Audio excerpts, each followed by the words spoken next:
saan kasi sumusot. Wrong turn.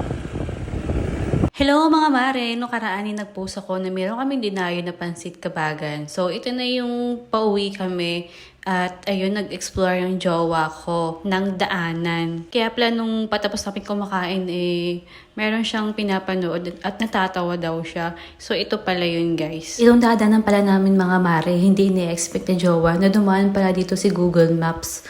At ngayon gusto din niya i-explore. At nung nakalabas na kami dito at nakita ko semento na yung daanan, akala ko sa highway na kami makakadaan. At ayun guys, papasok pala kami sa gubat. Papasok pala kami sa Narnia. Tuwang-tuwang, gago. Oo, naku, tinola yan. Kita nyo naman guys, no? Grabe yung tawa ni Jowa nung nakapasok kami dito. Dahil sa akin naman, hindi na sa akin to bago kasi laking probinsya naman ako. Pero si Jowa ay laking Manila. Syempre walang ganito sa Metro Manila eh. At grabe yung tawa niya dahil nga hindi niya ina-expect na dumaan pala dito si Google Maps. So alam niyo naman na guys, grabe na yung ina-upgrade ng technology natin ngayon. Kaya si pati Google Maps nadaanan niya na rin ito. O mare, enjoy mo muna panoorin to. Huwag mo i-skip yung ads ha. Panoorin mo hanggang matapos. Dinaanan ko rin.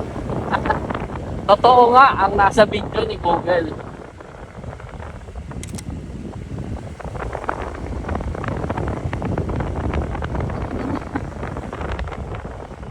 Okay na, Ano ba tayo?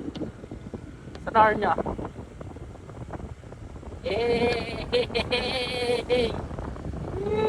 Lago ang ganda ng daan. Idiot na dito.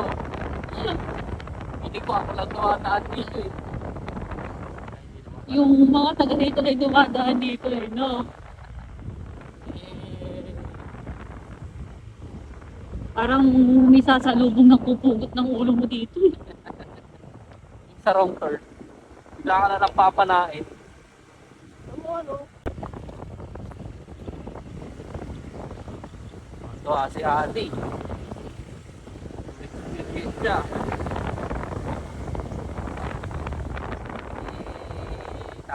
Ano ba to? Shortcut ba to sa bahay natin? Shortcut sa Narnia. Okra. At ayan mga mare, nakalabas na kami sa gubat. At ito naman puro mga palaya na makikita natin.